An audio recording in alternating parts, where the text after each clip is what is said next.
I am Gene Nair with NIPE, and I will be kicking off this event. Thank you very much for joining us at Banking as a Service, U.S. Market Outlook for 2023. Thank you for taking the time to be here with us. NIPE was founded in 2006 to create opportunities for education, discussion, and networking among senior payment leaders and practitioners. And that's what we're going to do today.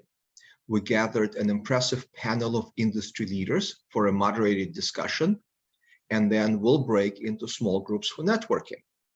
And networking frequently is the best part, so I encourage you to stay till the end. One bit of logistics. I would ask you to go on mute. I also suggest you turn off your video for better overall performance until at least we get to networking. If you have questions, please type them into the chat window, and then we'll either take them as we go, or we'll save them till the end. With that, I would like to introduce Dan van Dyke, our moderator. Dan is a VP Head of Financial Services at Insider Intelligence, and he will introduce himself and the rest of the panel, and will take us forward. Go ahead, Fantastic. Dan. All right, thank you, Gene. I appreciate that introduction.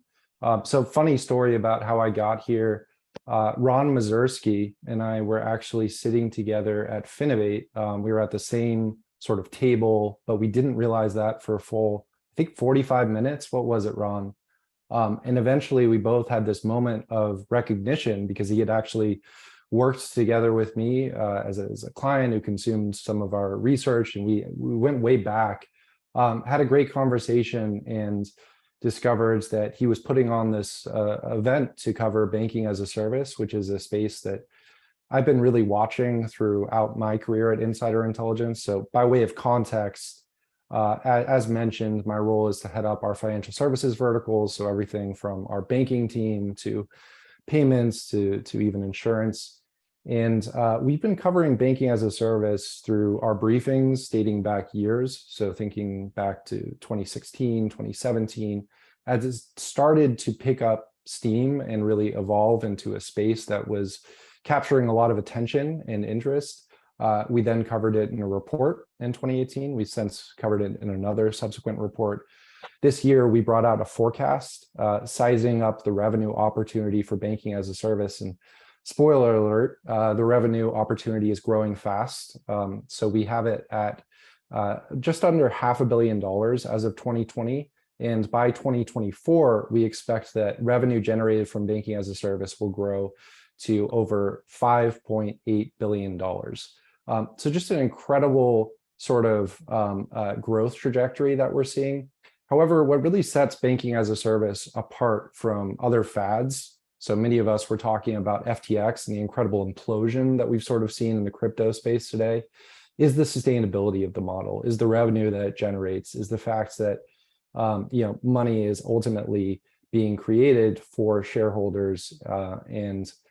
So I'm excited to dig into everything from the business economics to the short-term challenges, including regulation, and the longer-term outlook. So not just 2023, but what the 5-year outlook really holds. And we've gathered today a really incredible panel of experts who I've had the pleasure of catching up with both at Money 2020 and then individually in the case of Peter earlier this week.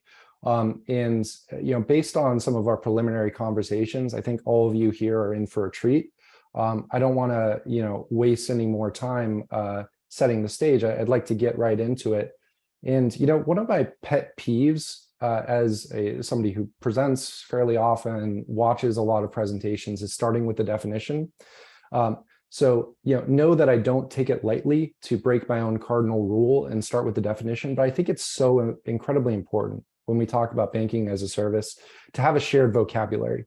And the reason why is that oftentimes banking as a service providers will form agreements and then mutually realize that both of them are talking about completely different things down the line, which creates all sorts of contractual headaches, really big implications. So I want all the panelists to introduce themselves first, because I think you could do a better job than I possibly could. But before we get into that, I'd like to do sort of a lightning rounds to inject some energy into this conversation. Let's start with Brion. I can see you on my screen, so we'll start with you. And if you could, in 30 seconds or less, just give me your definition of banking as a service. What I want to do is go next to Peter and Scott and see if all of our definitions, as all of you being experts and CEOs that are playing different roles in the space, really measure up. So Brion, let's start with you. Sure, thanks. And very happy to be here. Thanks, Dan, for moderating the panel. So the definition of banking as a service, I think for industry veterans, it's really like program management, right? A lot of it has to do with just the bare bones of general program management, offering cards and accounts to people to launch programs as a provider. I think the at a high level, launching a program, be that a card or whatever, or a bank program for a fintech, used to encompass a contract with a network, a contract with a bank, a contract with a KYC provider, a contract with a processor. There's a lot of minimums, a lot of integration, and a lot of just stuff to do. It usually takes 12 to 24 months if you're doing it with like a legacy provider. I think what banking as a service has done is kind of consolidated that into a more of like a pipe, a single API and a single contract. That's how I would kind of define banking as a service. Yeah, well put and very concise. Thank you for sticking to the 30-second limit. Very impressive.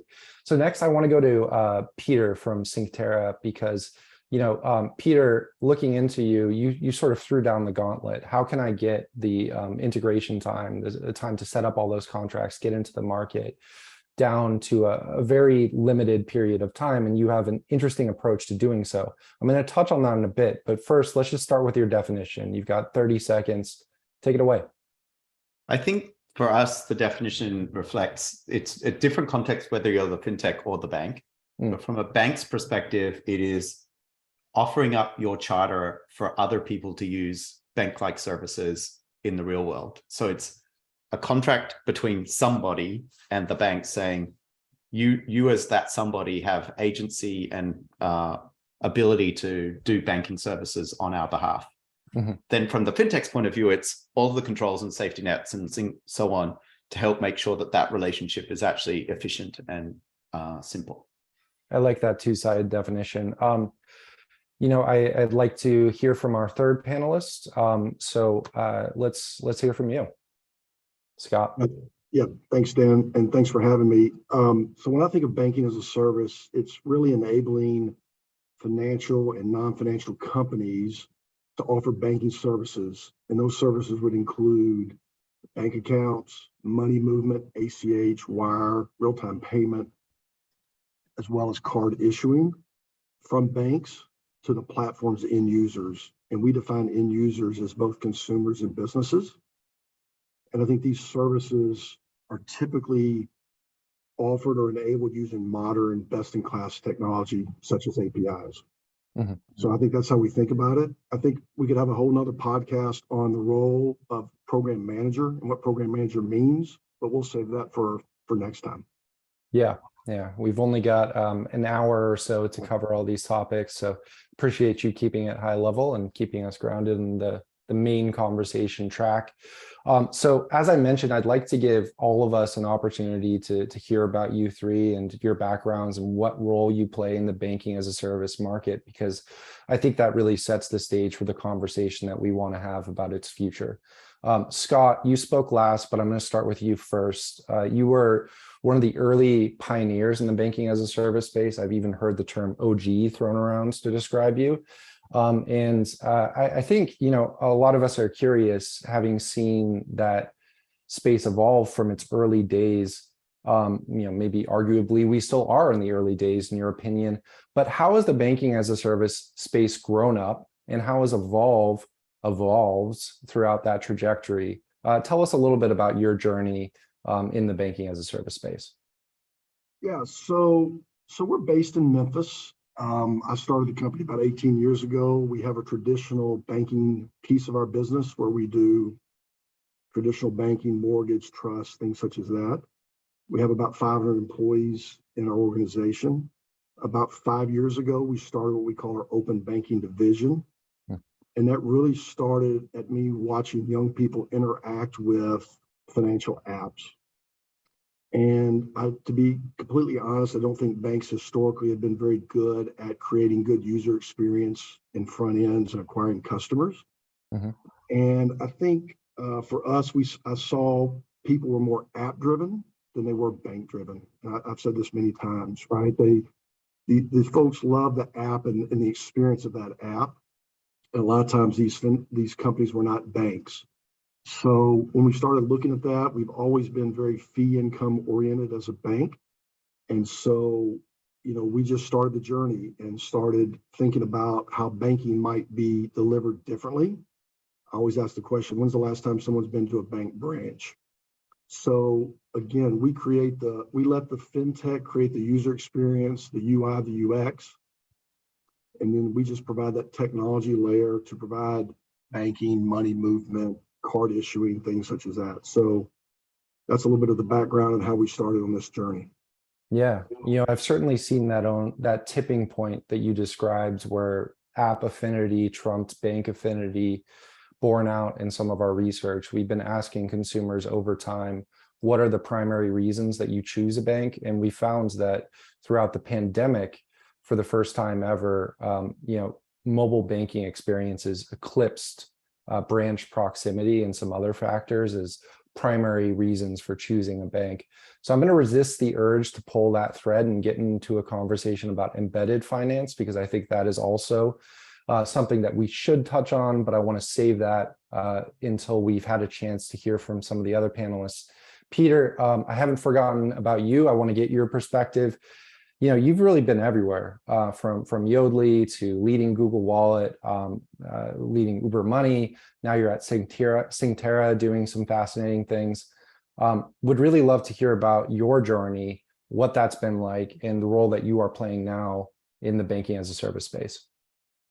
Cool. Thanks, Daniel. From my side of things, somewhat randomly, I came to the US when I was 20 years old to build a startup. And I didn't really know what a startup was, but there it was.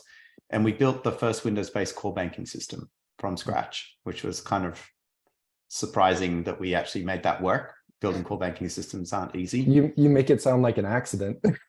Well, sure that was we worked really hard, but amount of work. Yeah. It was. But the best thing is most of us didn't know what we were getting into, because if we did know, we wouldn't have done it.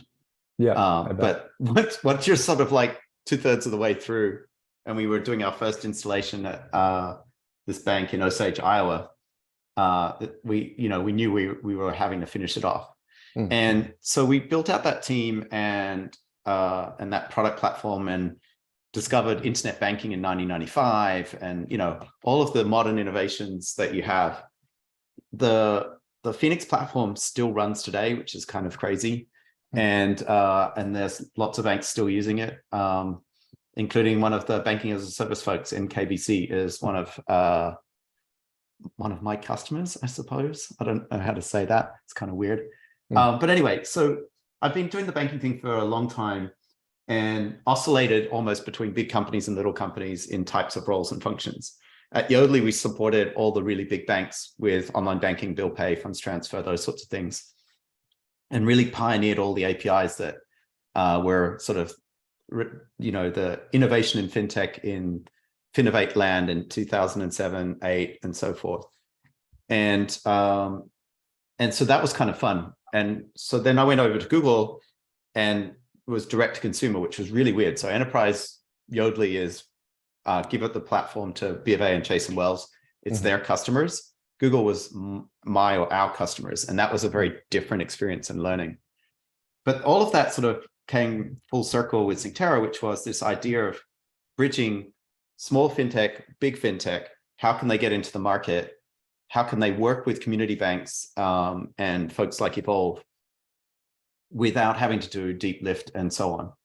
And the best thing about having launched Google Wallet and other sorts of things is you learn the hard way all the things you actually have to do to launch a neobank.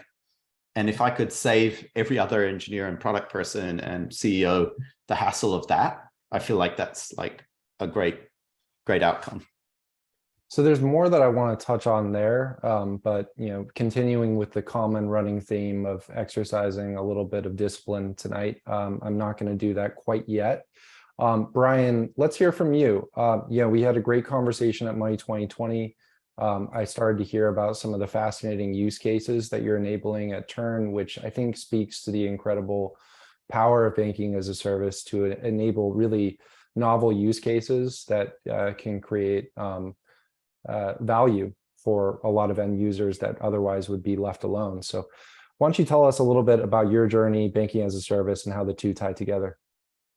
For sure. Yeah, I think we're maybe a little bit different than some of the other panelists and maybe some of the other banking as a service providers in that we started the company with a very international context, and we started with a virtual card program. So we actually acquired a company in 2015 that was issuing virtual cards around the world, and we used that as a baseline technology platform to build our platform upon. So everything we've done has been with the mindset of it will eventually be global, as it started to be global. So we've had a lot of really fantastic luck, I think, in identifying specific use cases and opportunities, a lot in the cross-border arena, a lot in the remittance arena. We make, a fair amount of our revenue is based on FX and cross-border and FX, and leading customers and fintechs down a path that maybe they haven't thought about cross-border, or layering that into their product offering as almost like an add-on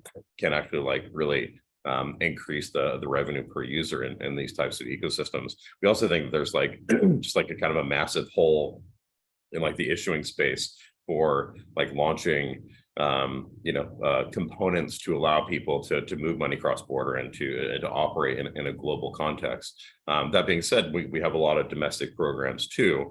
We have some programs that are in the crypto space. We have some programs that are traditional like payout programs, what have you. But I would say our real like claim to fame is moving money cross border and enabling companies to basically outsource that entire component to us, where we provide either an API for them to connect to, where they don't need a license or a money transmitter, or they don't have to be an MSB or an MTL. They can essentially use our platform to move money cross border. But we also have kind of like low code widgets that we call that are very easy to deploy, that are brandable, that can be almost like a plug and play into an existing like product or app, or for a startup that's looking to make a big splash. We can help them do that very quickly. Mm-hmm. So I think we've heard some common themes so far. So Brion, you touched on the use of low code to enable quicker time to market. That was a core focus, Peter, of you describing the value of Synctera. We've also seen some major differences that have emerged, and we've seen some great comments and jokes emerge in the comment thread there. And it's just as a reminder to everybody, please do pepper us with questions throughout this presentation. We want this to be a dialogue, not a monologue, and we're eager to cover them either in the course of this conversation or also at the end. I mentioned that there were a few loose threads that I want to pull, and the time to do that is now. So apologies in advance if the sweater poof unravels. I'll try not to make that happen. 3 threads specifically. So we've got, we'll take you back to Money 2020. If you had the opportunity to attend the event, walking around, it seems like every company was involved in embedded finance in some way, shape, or form. Embedded finance, like open banking, gets tossed around often in conversations like this. So I want to ask the 3 of you, how do you define the 3 terms and how do they play together? Peter, it sounds like the way that you use open banking may be synonymous with banking as a service. Let's start with you. I'm sorry, I meant to say Scott. I threw you off there. The reason I said Scott there was because Scott, you mentioned the term open banking, but I'm going to come back to you, Peter. Let's start with Scott. Yeah, so again, I think of open banking as our definition is more giving these fintechs and firms like Peter and Brion access to a technology front, right? So that's how we think about open banking. Again, very technology driven, These firms like Peters and Brion's and others want to move quickly, want to move money quickly, want to move it efficiently. And so that's, again, I think that's how we think about open banking. Okay. Peter, Brion, any differences? I would, yeah, go ahead, Peter, go ahead. I guess my technical definition of this stuff would be driven by PSD2 and the EU open banking spec, which was a regulation that requires banks to make it possible for consumers, either directly or through third parties, to have access to their data. It was extended further with PSP, so the ability for a consumer to initiate a payment directly. So I think of open banking as the replacement for what we did at Yodlee, where we did screen scraping and other tools in order to get to access to data. And then there's a second stage of that, which is banking as a service, which may include some open banking components from the bank if you're using the bank's core system as the platform of record. But banking as a service is more focused on what front-end applications and consumer-facing things can you build based on a bank's backend. And Scott, you have like a vast array of different fintechs in different ways, shapes, and forms. And I bet you probably don't even know all of them, which is kind of cool. And so there's like that side of it. And then embedded finance is a very specific definition in the middle, which is a non-financial services company doing financial services like stuff to create new stickier relationships.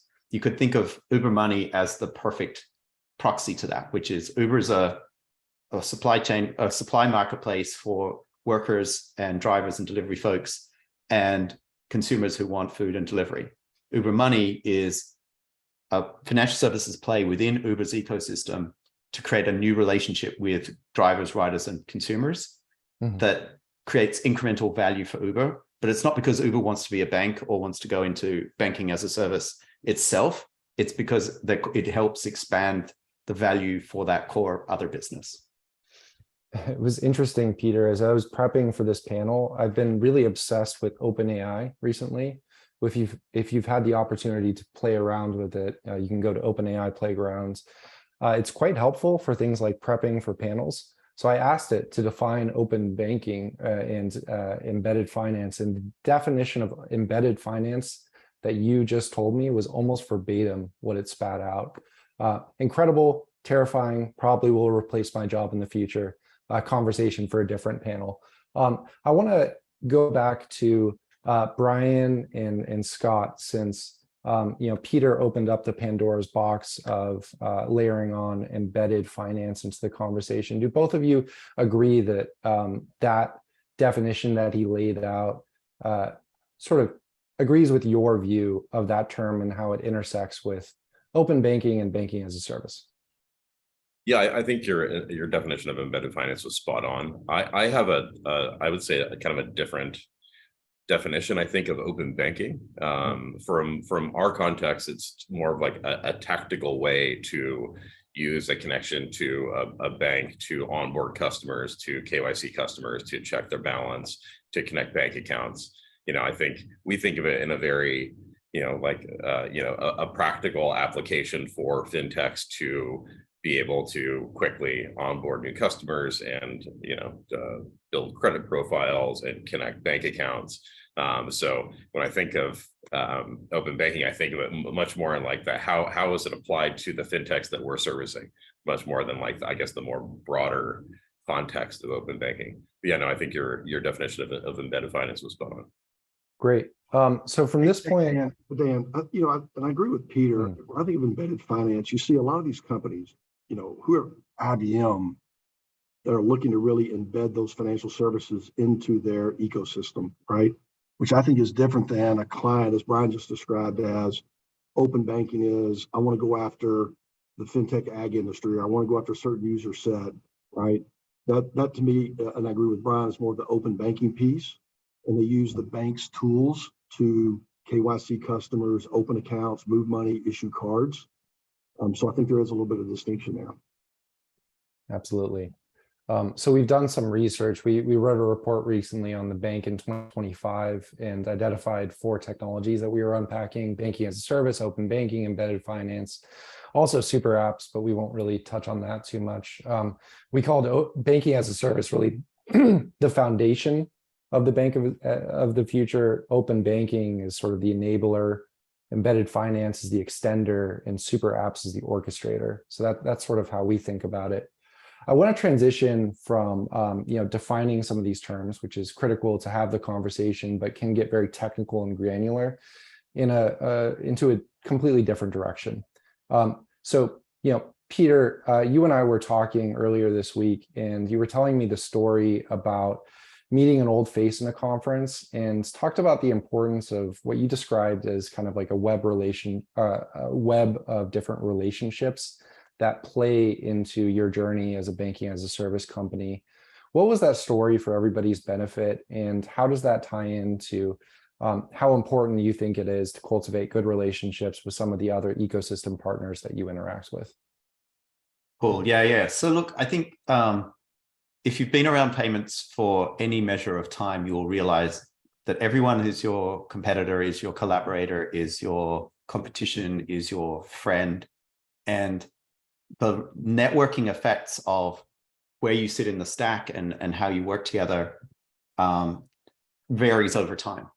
So the story we talked about was this really funny interaction where I was at the ABA conference in San Antonio, and I was sitting down at an event, and this gentleman talked to me. He says, "Hi, Peter, it's great to see you again."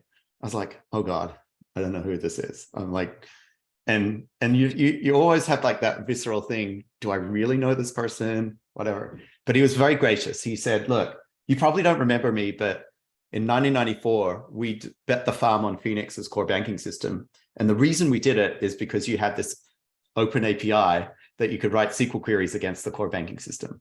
And I was a data analyst. I worked in the IT department at the bank. And we bet the farm in 1994. We still run the same core today." God, that was like 29 years later. And now he's the chairman of the bank. And it was like this amazing, like surreal thing of, okay, I'm pretty sure I did meet him back in 94. There was no Zooms. Maybe it was a Polycom phone call. Who knows? And we had this like instant reconnection. And what that sort of connects for me is just like how long-term relationships matter. I think David, as an example, David True, we first met when you were at Amex and I was at Yodlee. And I want to say that was like 2004, 2005 timeframe. And we've worked together, we've collaborated, we've done all this sort of stuff.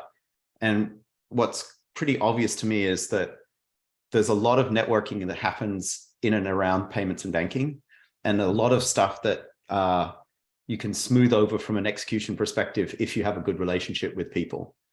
And probably the preeminent example of this was we at Synctera, when I was working at Postmates, we worked with a bunch of folks, and we had a fun incident where the CEO tweeted out, "Burrito cannon, everybody go get free burritos or 99-cent burritos," which was great for demand. The problem is we did it after budgeting what we needed in our checking account over the weekend to support all the debit card swaps. So like later that evening, Friday, we were out of cash, like it was gone, which meant no deliveries for Friday, Saturday, Sunday. You can imagine that's not great. But then I was like, okay, but now we're hosed, right? We have to wire money somehow, and you can't do a wire on the weekend. What do you do? And the cool thing was a friend of mine ran another company that also banked at the same bank under the covers. And I was like, "Hey man, can you spot me like 10 mil? And we did an internal transfer for $10 million, kept the platform up and running, and the world came back to a happy place. But that would never have been able to happen if I didn't know the people and didn't know the relationships. So macro, I'm really grateful to meet all of you, and I'm sure we will interact multiple times in the future. I'm very much looking forward to the point in my career in which I can say, "Hey man, can you spot me 10 mil?" That's not today, but maybe down the line. I need friends like that. Yeah, me too. I'm curious, Scott, Brion, one of the most important relationships is the one between a fintech and their sponsor bank. And one of the biggest sticking points that can often emerge is things like KYC, AML, source of funds. So I'd like to hear both your perspectives about how you manage what could be, sticking points, things that erode the relationship, and maintain that strong partnership bond. Scott, let's start with you. Well, let me just first say that partnerships, and as Peter described, relationships are critical. They are just absolutely vital. A lot of times, most of the time, our partners are an extension of our bank, right? And at the end of the day, I think the FinTech clients need to understand that the bank is responsible for it all, right? If anything bad happens, the bank kind of owns it. So I think if you walk in with that mentality, that makes a bank feel better, that you understand the risk that the bank has, as well as what the risk the platform has. We do an extensive due diligence process on everybody that we do business with. That would include financial, compliance, IT, customer service, credit, app review, web review. It's a pretty strenuous process that we go through because, again, they're an extension of us. So I think understanding that the bank is taking the compliance and regulatory risk, I think it would be helpful for the FinTech to understand that. I think that when you're thinking of what we look at from FinTech partners, do you have a seasoned management team? Do you know what KYC means? If I ask you what KYC is and you don't know what it is, you're probably not a good client for Evolve, quite frankly. Do you have well-developed policies? Customer service we see as a critical element. If you can't answer the phone when a client has an issue with their card, that's going to be a problem. And bots can't answer every customer service call. They got to be well funded. We definitely look at their equity partners and their capital stack. That's a big piece for us. And I think the other thing and we do this a lot on the front end, is you have to be able to articulate your use case, right? What are you trying to do? How the fund's going to flow? What does it look like? Those are some of the filters that we go through as a bank when we're evaluating the partners that we do business with. And that could be a FinTech partner, that could be a KYC partner. That theme, no matter how you come to us, that's some of the things that we go through as a bank. I'd love to hear a sort of different perspective. Brion, you're looking at this in many respects from the other side of the equation. Like you Totally. both have the shared objective of maintaining that good relationship, but oftentimes you're working more closely with folks who maybe want to innovate with KYC and do things that may make some banks uncomfortable. So I'd like to hear your perspective into that same question of how do you maintain strong bonds as you wrestle with some of these sticking points? For sure. Yeah. I mean, I think trust obviously has a massive component between the FinTech and a bank, and just understanding, like Scott said, the management team, the equity structure, et cetera. But I think for us, it's actually a lot simpler, and I don't mean to dumb it down, but when we think about this, the risks of these types of programs, it's really money and people in, money and people out, right? So how are you getting money into a platform? How are you onboarding people into a platform? How are you potentially getting them off the platform and moving money off the platform? What is the source of funds for where's all the money coming from? And what's the source of funds, like what verification can you have on where the funds actually came from or originated from? And then, money and people in, money people out. And then once they're in, how are you making sure they're not doing anything like really bad or nefarious? So I think it's when you boil it down to that, and you think kind of practically about like how these systems can potentially be compromised or what have you. If you can kind of answer those like three questions, like how are you getting people money in, how are you getting them out, and how are you tracking to make sure that nothing is bad happening while they're on the platform? If you can answer those three questions, most banks will be like, okay, yeah, no, that makes sense. Yeah, that's an interesting perspective. I guess with this question, I actually want to hear from all three of you. So I'm going to round it out. And Peter, you take an interesting approach to the situation that I raised, and that you sort of matchmake in a sense between banks and FinTechs. Tell us a little bit about how you view this question of balancing the potential tensions that exist between sponsor banks and FinTechs. So I'm not sure that there's tension. It's mostly just misunderstanding of like who has to do what and what the rules and responsibilities are. That being said, what we have done deliberately is build a network of 9 banks now that have different risk appetites. So different sorts of solutions for different use cases. So if you're a fintech and you want to do cannabis, we have a bank, Regent Bank in Oklahoma, that will support your needs. Most banks won't do cannabis. I'm unclear. I suspect, Scott, you don't do cannabis as a banking product.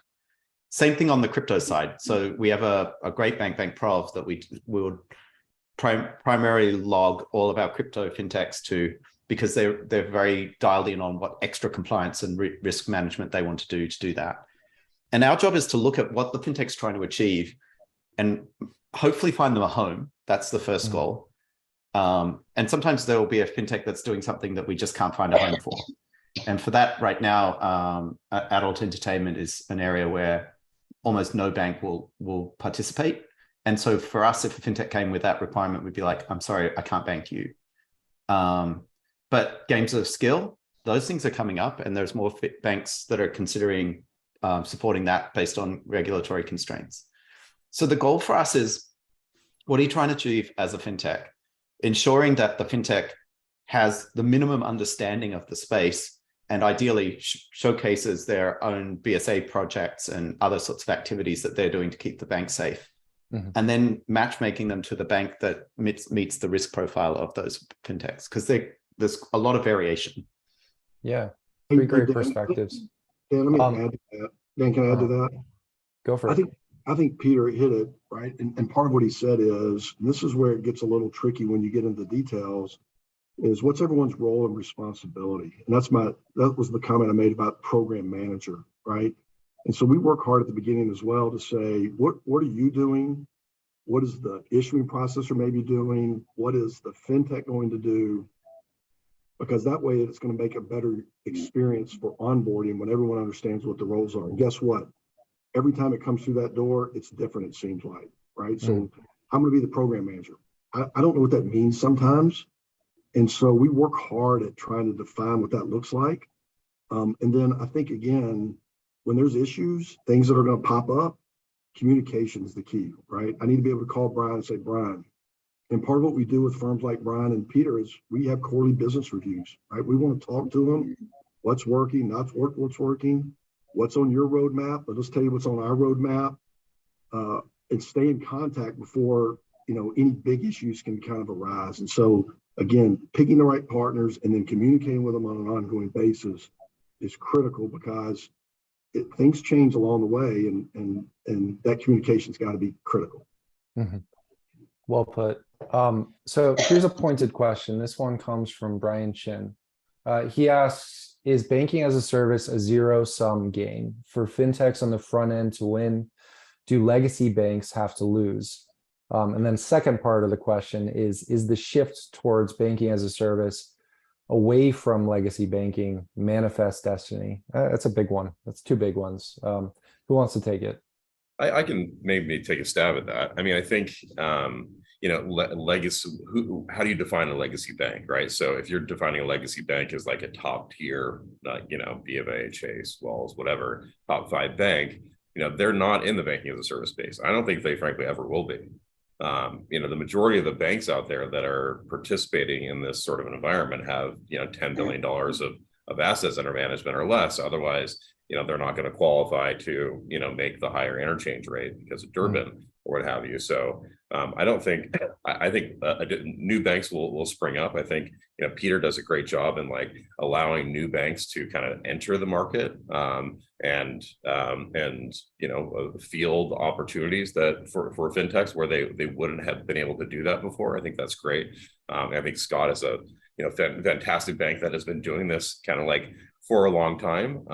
And we take, a bit of a different approach that we're just there for the fintech, right? We're there to like help that fintech almost like package it to, one of our banking partners to make sure that what they're doing is right. But I don't think it's the end of legacy banks. And frankly, I don't see like the legacy banks really even competing in this market, if that's kind of what the question was. Hey, Dan, I'll take it from a banking perspective.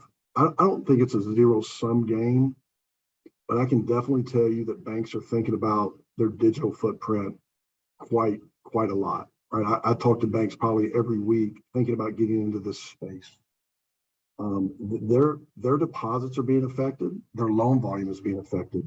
No, there's no question about it. And I think there's a risk of a bank not getting this business. You know, it's a very interesting dynamic that's happening, quite frankly. So I don't think it's zero sum, but I don't think if a bank doesn't have an idea of what they want to do from a digital standpoint, they really need to be thinking about it, because it will impact them. Will it be zero sum? I don't think so, but it's definitely impacting banks. No, I don't think there's any question about that. Mm-hmm. And the value of a bank is like dramatically different, right? If they're supporting fintechs, right? Because if they're getting transactional revenue, if they're getting, you know, non-broker deposit revenue, the valuation of a bank and the multiple goes up, right? So a lot of banks are motivated to like start to like layer this type of stuff into their portfolio. But I think banks are struggling with how do they enter the marketplace, because it's expensive. You have to be technology driven. You have to have the appetite for it. And that's a whole probably another dynamic that would be another great session. But we're all pitching Peter's tools here, I guess. Yeah, and I think there's firms like Peter that are helping banks get into the space. But even with that software, they have to have the mentality that I'm in this space. You cannot dabble in this space. You either have to be in or out. And I agree with you, Scott. I totally agree. I think you can baby step into it. I don't think you have to go full force into it. But if you really want to do it, I think you have to have the mental fortitude to do it. And I've got some thoughts on that. But I mean, again, I think it's impacting banks. I don't think there's any question about that. Yeah, my take on this, or my guidance that I give to prospective CEOs of banks that want to use our platform to work with fintechs, is for them to think of it like a new line of business for the bank. So imagine you've got a retail bank, which is the local branch and all that sort of stuff. You may have a commercial group within that that's doing lending to businesses in town. If you're in a more growthy mode, you might even have like a wealth part of your team at the bank. And you almost, if you're going into this space, banking as a service becomes its own vertical with its own general manager, owner of the P&L, if you will. And then all of the normal things that if they were a branch manager, they'd say, hey, I need some support on compliance, or I need other services. And if you think you can just slap it on front of the bank, it's not going to work. And what we've worked with most of our banks to do is help them understand what are they actually getting into? Because a lot of them hear, hey, I want to do this and fee income sounds great. I'd really like to get that. But then you say, well, hang on, how much control do you have over your core banking system? And some of them will say 0. And we're like, actually, that's not the worst.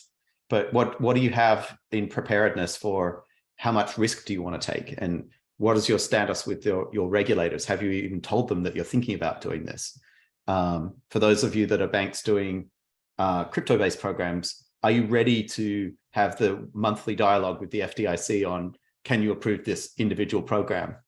And there's a lot of layers of stuff that aren't naturally thought of if you're running a 4-branch bank in Florida that suddenly become national issues, because your customers are now not just people in town, they're people across the US, they may be international people.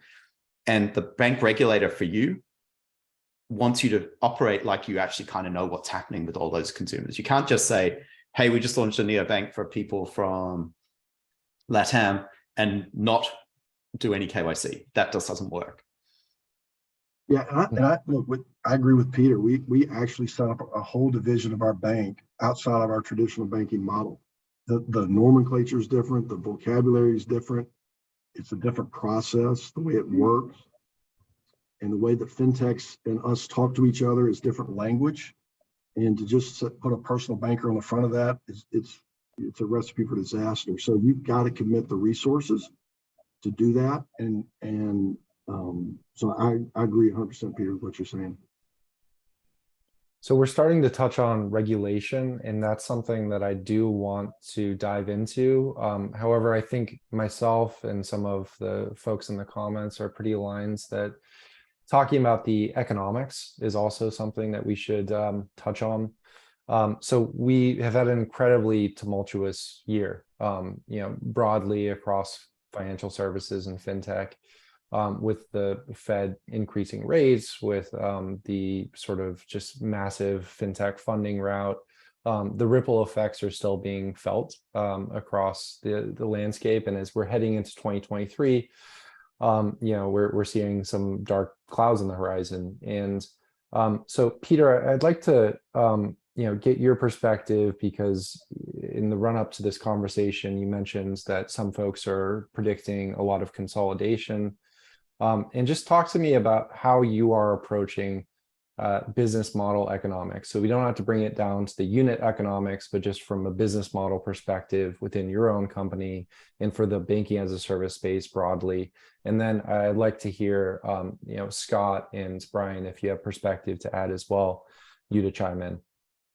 Yeah, so from our side of things, on the fintech side, on the buyer side, if you will, our goal is to get a comprehensive set of capabilities, products, whatever you want to call it, card issuing, KYC, payments processing, and so forth, and price it so that even if you tried to do it yourself, directly negotiating with all of the sub partners, we would still be at market price. So in round numbers, the market price for project X or doing, ledgering ranges from 50 cents to $1 per user per month. That's what fintechs are expecting to pay. And then our job is to build technology and platforms so that there's sufficient margin in that price that the bank and us can share the upside 50-50. And so we are 100% aligned on sharing every part of the program revenue with the bank. But that also then introduced sophistication in pricing to the fintech of saying, I'll give you a discount over here if I hold this stable over there. And the challenge with fintech is there are so many variables in the pricing. It's often hard to understand what's going on. Our model is super transparent. We just share everything. Some of our fintechs have come to us and said, couldn't you just do $5 a month? And we're like, no, because you'll end up upside down on that trade. And so we're very thoughtful about how we price to the fintechs. And then our job is basically minimize the price for the fintechs as much as possible while finding the clearing price with the bank. So some banks will be more aligned on a deposit program. So they're prepared to give more on the economics. And being a market maker, basically bridging, fintech wants to pay the least, bank wants to make the most. How do you settle that trade? Yeah, I think our approach is a little different, right? So we have fintechs that come to us, and we have so many different use cases, so it's hard to put everyone in a particular category. But if you think about it from the fintech side, what's their source of revenue? It's whatever software as a service fee they're charging the client, or it's interchange from the card. And up until now, up until a couple months ago, we also share on the deposit revenue side, but for the last 3 years, it's been zero, right? The problem with the interchange model is if the end user doesn't use the card, there's no interchange. So how do you get users to use the card? And so I think a lot of our platforms have walked in with the idea, I'm going to make 150 basis points on interchange. And by the time you take away the processor, the network, and all these other different fees, it's not 150, it's a number that's significantly less. I think we have a number of platforms with rates rising that are very deposit heavy, and they're experiencing a great return on their investment. But we have a lot of platforms that are not deposit heavy, that are more transaction oriented, and those transactions have come down. So it's been an interesting dynamic in the last 4 or 5 months, especially with rates rising. Some of our clients are thriving. Some of our clients are not, because they're not deposit. They don't have a lot of deposits in their program. So we just see a ton of different use cases, quite frankly. Well, thank you for addressing David's question, your response there. And Peter, anything that, or I'm sorry, Brion, anything that you'd like to add? Yeah, I think understanding the baseline kind of economic models of banking as a service, we have a bit of a different approach too. So we essentially have, my team are some like veteran people in banking and processing, and we've been able to get, I think, as low rates as we can from our bank and gateway providers and KYC providers. So our approach is to be transparent with our fintechs as to what our costs are. We add a small like SaaS transaction fee to every transaction. We don't charge any account on file fees or monthly fees. We don't necessarily have any minimums unless you're like a big enterprise. And we will then group together into a revenue bucket if the fintech does want to charge an account on file fee or a monthly fee. If the primary value of that monthly fee is the card, then that should go into the revenue bucket. Interchange goes into the revenue bucket. FX goes into the revenue bucket, and crypto on and off ramps go into the revenue bucket. So we will educate our fintechs on what the various components are in the model where they can make money, and then we have a revenue share with the fintechs directly. Going forward, we feel like that's the best relationship, and it kind of puts us on the same side of the table with our fintechs. We can also like grow with our fintechs. So our revenue share will go up to 90% them, 10% us at volume. So we feel there's a distinct possibility that a lot of these fintechs, once they put their big boy pants on, they will become program managers themselves or go out and find banking relationships themselves. So we're of the thesis that if we provide this infrastructure for them at basically at bank costs and at a small SaaS fee, and have a revenue share where they can grow with us, then they'll just stay with us essentially forever. That's I guess a bit of a different model. I'm trying to interpret this question from Joshua Kuzan, who asks about the stepping stone issue. Is that related to what you just described there, Brian? This idea that maybe the services that you offer are a stepping stone to other services in time. Is that how you interpret that question? I think so, yeah. I think that's I found that a lot of the people in the venture world are hesitant to jump into the banking as a service market because they feel that, the banking as a service providers will be marginalized once like the big fintech in their portfolio, again, like becomes big enough where they, essentially outgrow their banking as a service provider. So we're being diligent to make sure that we're, enabling with our tools and our platform, value and continued value as they progress and grow. I mean, we built our platform to accommodate some of the biggest like unicorn fintechs out there, and we're basically bringing those tools down market to people as they kind of start off their fintech adventure. Cool. I'd love to keep going with some of these questions. Tyler Jones, quick shout out. I haven't forgotten about you. I just want to save a question about the future until we get into some of these more near-term oriented questions. Joshua has another one for us, which is, how do you think about the global banking as a service opportunity, Europe, APAC, everything in between? Who would like to take this one? I don't mind taking that. I mean, I think that the market in the US, driven primarily by interchange, is somewhat unique. Whereas, other markets, you have to, add value in other ways, right? And launching a banking as a service platform, it's much more predicated on transactional revenue, maybe account on file fees, et cetera. So the economic model in these other areas is different. That being said, like the Asia Pacific market in particular, in the GCC region, we're seeing a massive like uptick in needs for like card programs and banking as a service. So we're working diligently to get into those markets more, aggressively. Mm-hmm. Another question that we've gotten, and thank you for your thoughts there, Brian, is, are you seeing fintechs within your banking as a service program impacted by current economic conditions in terms of funding, or are they well capitalized to continue?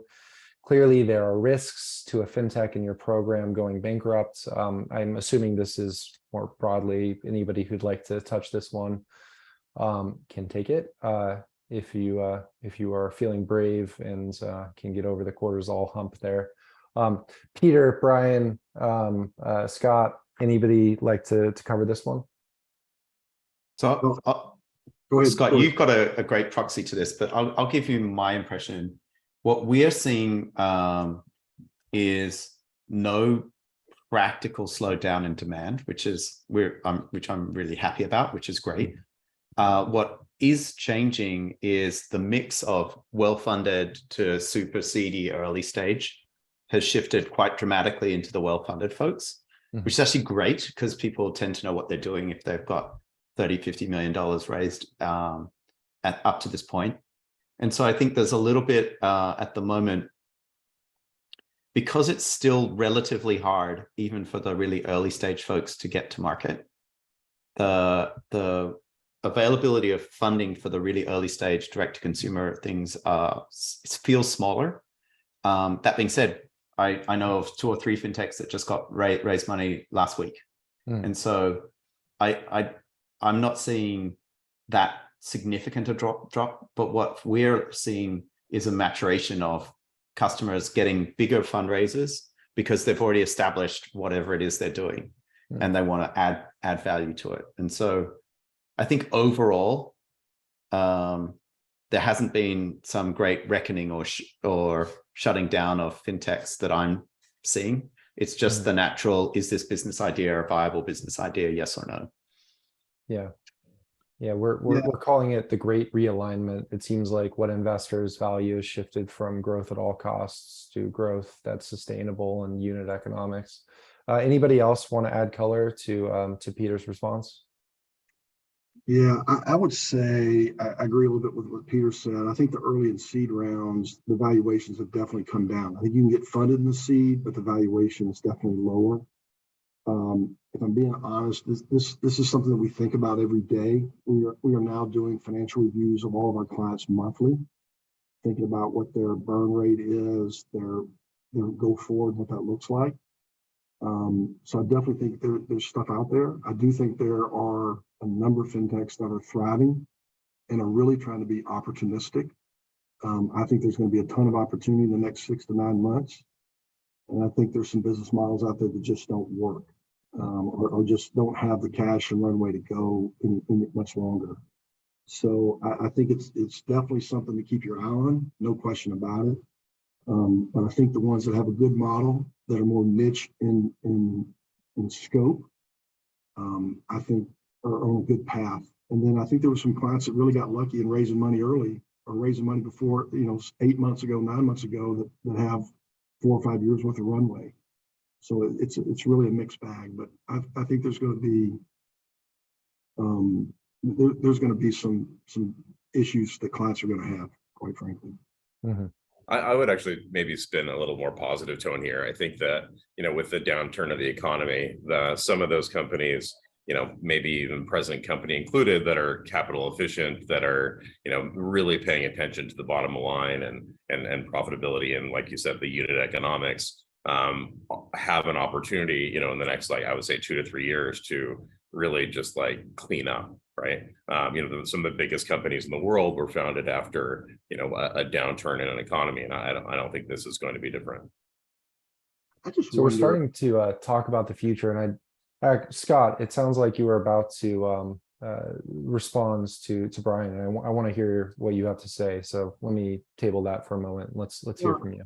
I'd love to hear what these guys think about the question came about innovation, right? So for a long time, these fintechs were doing a lot of great things in terms of disrupting, and I don't think disrupting is a negative, right? I think they were doing a lot of things to take out a lot of the inefficiency, opening the bank account very quickly, giving a loan very quickly. A lot of these fintechs did a lot about inclusion. Right. I think that was a great piece of what the fintechs are doing, including more people in the financial system, giving them access to financial services. I think those have all been positive. Now with companies starting to retreat a little bit in terms of holding cash, not acquiring as many customers, I start to worry about innovation a little bit. Is innovation going to slow down because more people are worried about the unit economics of their business versus the acquiring of the customer and innovating? So I'd love to hear what Brion and Peter think about that, because that's the part I worry about. Is innovation going to slow down here a little bit while everybody's so focused on their business and so much turmoil in the space? And that's what I think that we think about a little bit too. Yeah, I don't think it's going to slow down. I just think that the playing field is just going to become smaller. I think there's going to be a lot of consolidation. I think a lot of companies that raised on just crazy valuations over the last couple of years that are not controlling burn are just going to either fizzle away or have a fire sale. So I think that the innovation is going to continue, and I think probably even accelerate. It's just going to be more concentrated into a couple of main players that are really going to shine over the next couple of years. Right. I think there's probably sort of two different things to consider. There's like innovation at the platform layers like us, where we then allow fintechs to do really interesting things above and beyond. And then there's innovations at the fintechs themselves, direct to consumer or small business or whatever. I think there's going to be a lot of focus in the platform players like us on continuing to simplify, to continuing to get to this model of what I'll call Shopify for banking, where if you can create a Facebook group for 10,000 people, you should be able to launch your own affinity card, relationship, whatever you want to call it. Think of it like credit union from the 50s and 60s. So there's that sort of innovation that I think is going. I think globalization of work is something I'm really bullish on, that happened as a direct result of COVID, which is as a knowledge worker, you don't actually have to live in the US anymore. The problem is most of our banking regulations and senses of what's your identity and who are you are focused in on how can you prove your identity in the US. And because I could just be in Mexico or Brazil working as an engineer on Scot, your bank's platform, how does that person exist in the banking system? Right now, it's kind of clunky. And there's a lot of activity going on there. I think in the hyper-regulated categories like cannabis, alcohol, pornography, and others, there's going to be a lot more focus on how do we bring those ideas into a safer way of being managed. I think the problem with hyper-regulated areas is if it's not relatively easy to manage, you create space for bad people to do bad things. And I'm bullish on regulatory controls actually coming in to say, here are the rules. This is what actually is we care about from a regulatory perspective. Because once you have rules, then you can innovate around them and create value. So it looks like we're approaching our time. I'd like to give each of you an opportunity to sort of give a last word. And what I had planned to do going into this conversation is ask each of you in 30 seconds or less, what's one big takeaway? But I really need to keep my promise that I made to Tyler Jones. So rather than doing that, what I would like to ask each of you is, what's one big thing when it comes to innovation in the banking of and as a service space that really gets you excited for the future? This could be 2023, it could be 5 years out. What's one exciting innovation down the line that gets your blood pumping? Who'd like to take this first? Peter, go for it. In 1994, I sat on a panel at Retail Delivery in Orlando announcing same day, real-time Fed and ACH. It's coming, I can feel it. And it might maybe come out like May-ish next year. That is the game changer. It's the fact that we are in a backwards economy and that we don't have a real-time payment system that's run by some national entity is one of the things that's stymieing tons of innovation. You look at PIX, you look at UPI, you look at what's been done in other countries, PISPs in Europe. Look at all the crazy new things that come to market because you can move money and trust it in real time. And let's be real, nobody wants wires. Wires is not the solution. Yeah, real-time payments worth its own session. Another running theme of today's conversation. Who'd like to go next? Go ahead, Scott. Yeah, Dan, I have no idea what 5 years. 5 years is a lifetime in this world, so I have no idea what 5 years is going to look like. Yeah, I will say, I think, and Peter kind of touched on the globalization workforce. Real-time payments, I think, is very interesting, but for me, it's how can we move money faster around the world? And I think the blockchain, stable coin, I think there's some interesting ways of doing that are cheaper and faster. And so I think that's something that we think a lot about. absolutely. Stablecoin's a fascinating space to watch, particularly in light of everything that's gone on with FTX today. And I see you holding up that Bitcoin, Peter. Is that a Bitcoin? Is that Solana? What is that? It's the coin that never shipped. It's called Libra. Ah, Libra. Yeah. Looking forward to that one in 2030, 2040. That may have more stable value than some of the others. It's true. You can still melt it down. It's worth its weight in gold. Literally, yes. Brion, round us out. What are you excited for? Yeah, I think we're really excited about we've kind of coined the term FinTech for everyone. So empowering people and empowering businesses to launch their own FinTech products and to give people control over their finances and their spend and their cash management and their rewards, and really like empowering that person and decimating the barriers of entry to like launching FinTech programs. I think there's a massive opportunity for like startups that are like at their seed stage to be able to use tools like the ones that we all kind of provide here, in a banking as a service context. They have an idea, they have a community, they've got a market, they think that there's a way for them to add value to their whatever their little niche is, and to empower that next generation of FinTech innovators gets me like super excited. Mm-hmm. FinTech for everyone, certainly something that I think we all would like to see. Gene, I'm going to pass over the baton back to you. First, I'm going to say thank you to our three panelists. I do a lot of speaking events, and it's not often that I see this level of candor, and I really appreciate that. And I think all the folks who tuned in today do too. Gene, what would you like to do from here? Thanks, Dan, and thank you very much for moderating. I would like to join you in thanking our panelists, Peter, Brion, Scott. Great job. I'm excited. I just Googled the number of fintechs in US and it came up at over 8,000. So it sounds like there is a market out there to support its own business line.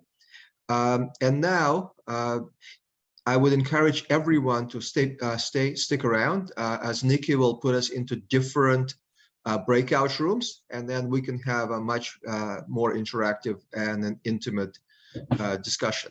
So Nikki, do your magic.